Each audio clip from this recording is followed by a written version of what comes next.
สบายดียามเศร้าไปน้องเอ้ยสบายดีเพื่อนสุคนว่ากันยามเศร้าเสียงพยาบาลประกาศสนั่นเนี่ยโนซ้ายตืดยังอยู่ไหมเนาะคิดว่ามันติตกแต่เมื่อคืนนี้ดื้ออยู่ตอนนี้กำลังจิขึ้น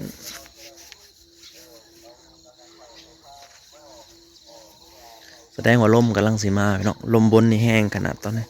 เพราะว่าพุ่งมือนี่ลมแห้งเตือนอะไรโทรศัพท์เลยแบบ34 กิโลเมตรต่อชั่วโมงเลยความเร็วแห้งสมควร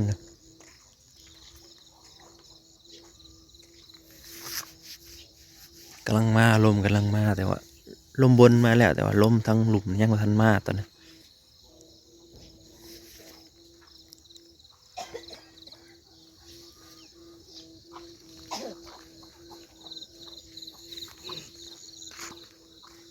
ลงเลยเบิดคืน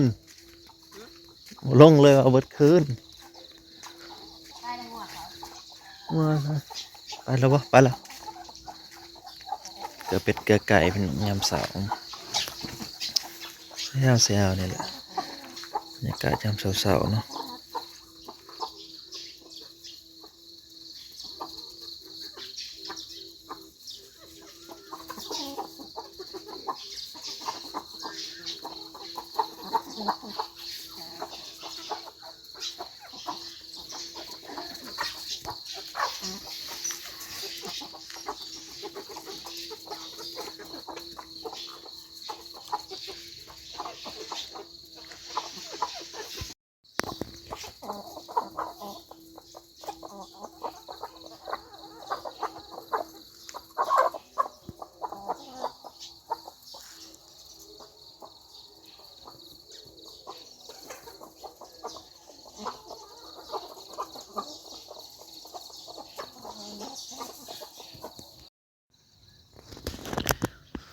ตอนนี้ก็เริ่มแป้นแล้วพี่น้องเอ้ยเริ่มแป้นแล้วต้นมะพร้าวก็คือจะเห็นแหละต้นมะม่วงอันแป้นเนี่ยกับไข่เนี่ยมันเป็นตะยางเนี่ยพี่น้องเอ้ยคือสวนคือมันคือโคกแต่ว่ามีหนองมันเป็นโคกเลยพี่น้องจริงๆมันเป็นโคกเป็นโคกเป็นป่านะแต่ว่าอยู่สูงสุดอะไรบ่อนี้คือจุดที่สูงอะไรนะมันคอยลงไปโอ้คอยลงไปเลยอยู่บงหัวเลยก็โน่นขึ้นเป็นบ้านน้ำม่วงวันนี้โน่นขึ้นแต่ว่าจุดเท่ายืนนี่ก็คือสูงอะไรถ้าตามปกตินะแห้งแล้งเลยแหละแปลว่าแห้งแล้งที่สุดใหญ่พอเหนียวมาทางไห้ตังบ่มีเวียกก็จ้างเราหลายเติบเลยเนาะเงินไปอยู่400-500กว่าแล้วเราบริเหตุเต็มที่แต่ละมื้อเฮ็ดได้ข้าวเดียวแล้วก็บ่พอข้าวเลยก็เมื่ออันนี้ก็เป็นตาสะอาดขึ้นมาทันทีเลยทำความสะอาดคันน้องแต่ว่ายังจะซื้อท่อลงมานี่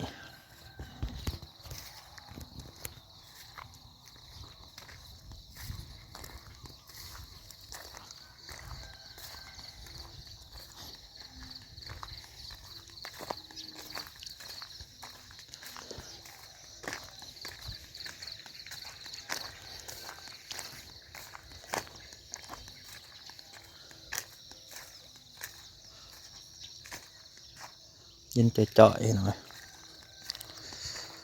เด็กๆหน่อยก็ไปใส่ได้เด็กหน่อยยังพักก่อนพักเป็นอะไรพักขนาด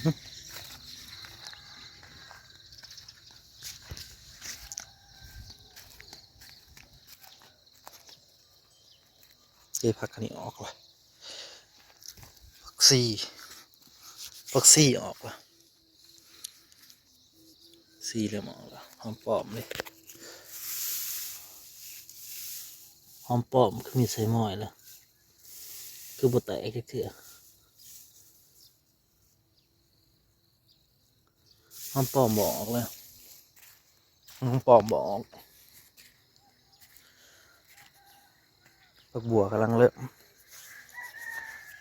ถ้าพักกันคือออกหลายเลยจะคิดเป็นพักเนี่ยปอด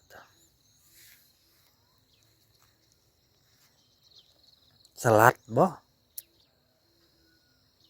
พักสลัดรีวิวน้องในใบมันนี่สลัดก็ออกหลายเลยพักสลัดก็ปลูกปีที่แล้วเลยให้บอกงามไปหน่อยเก็บกินปอดตัวปลูกไปใส่ขี้หมูเนาะบ่ได้ใส่ปุ๋ยเด้มันเลยงามนะบ่เดี๋ยวปีนี้เขาก็สิมามันใหญ่มากเขาก็จะมาขยายออกอีกแบบนี้เขาก็จะบ่ได้ซื้อพักได้เพราะว่าพักก็ซื้อกินได้ที่ละลายได้เบิดหลายเบิดหลายน้องว่างอันนี้จะเอาผักสลัดมาใส่นี่มันงามคือกันพี่น้อง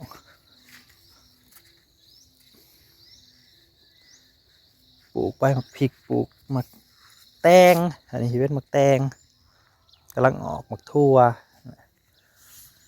แดดน้องจะนักกระจิบพดข้าวโพดทั้งเบิ่งข้าวโพดมันสิออกบ่พี่น้อง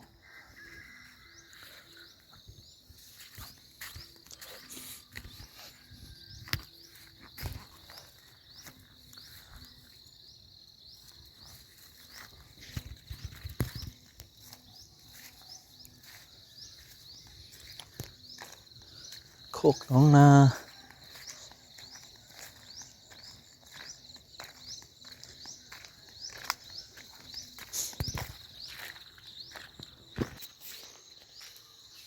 แดดขึ้นแล้วพี่น้อยตะเวนขึ้นแล้ว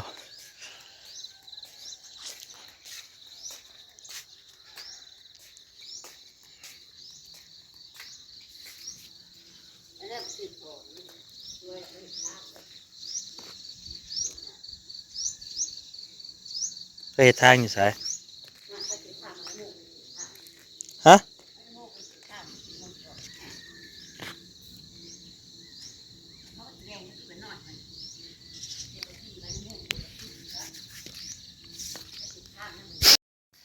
ซื้อทอมาใหม่พี่น้อยมาต่อลงกันหนองทั้งฝั่งไทยขายทอเท่าไรเนาะเขาซื้อทอ120ป่ะแต่ว่าเป็นของไทยเด้ของมอกเนาะราคาอยากแพงเนี่ยมันแข็งเนี่ยมันเหนียวเนี่ยนะอันทอเวียดทอลาวนี่มันก็ราคาก็ถือกลัวแต่ว่ามันบกแข็งแห้งเล็กน้อยก็หายเลยลงไปหยิบจะม้อยบ่มีการเขื่อนหยังเลย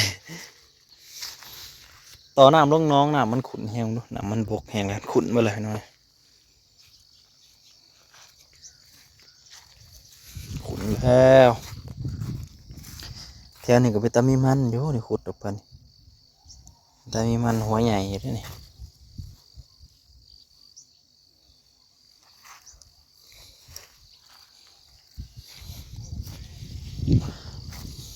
อยู่กับพวกกับสวนกับอันนี้แหละพี่น้องเอ้ย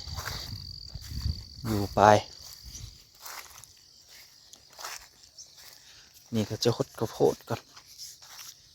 ต่อมาหดข้าวโพดก่อน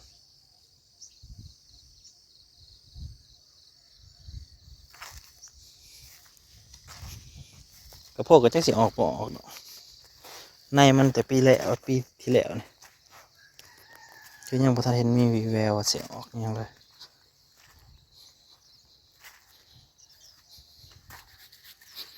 ยังมีใส่หมอน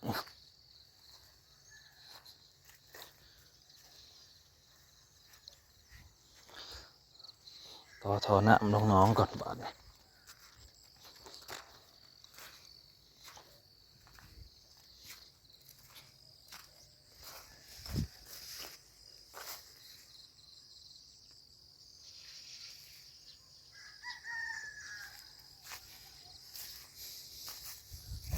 เบิดลมแหละลงเลยว้าวลมเบิดลงใส่เนาะข้างต้นไม้ซะเนาะต้นจะแบงกะคัก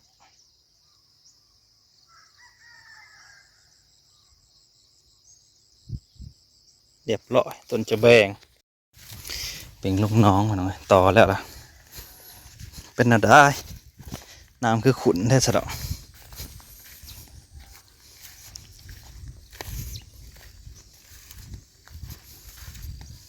มาอยู่บ่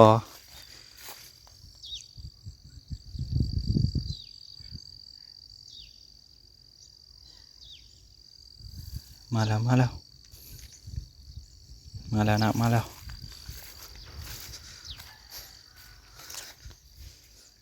อ้อตรงนี้ที่ทะยานหัก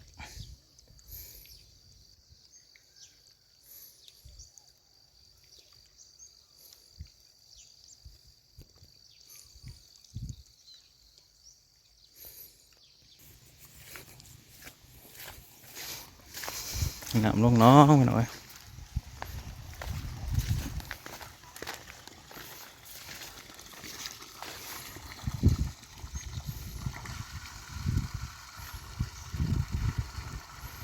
มันจะเปลี่ยนลงแต่เฮิงเลยได้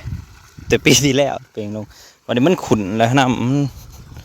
สีมันขุ่น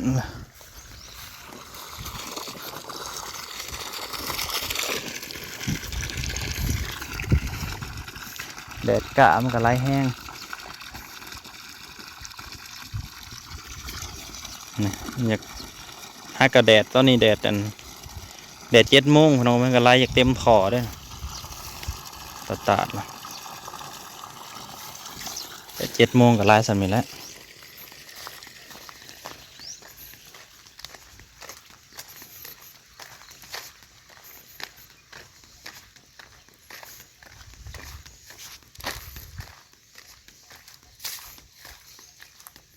เอานี่ก็เปลี่ยนลงแต่เฮิงอะไรยังไล่เติบอยู่น้ำ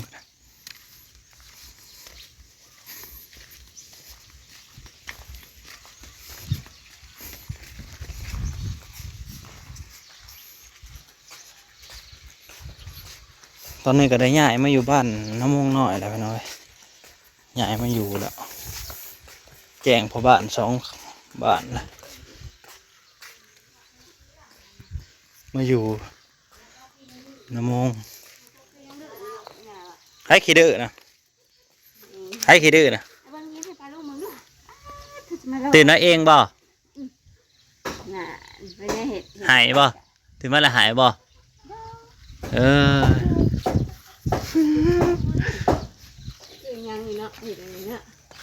เฮ้ยยังอันน่ะเหรอยิ้มรออะไรยิ้มรอนะ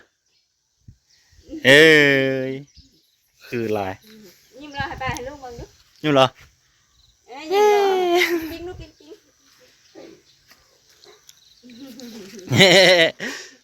ปิ๊งปิ๊งปิ๊งปิ๊งปั้นโนแปลงนะแปลงปั้นเนาะปั้นเนาะแถวเรืองเนาะนี่พี่น้องขอบคุณในรายที่มารับชมเนาะพอกันใหม่ขอบคุณเบอร์สุขทุกคน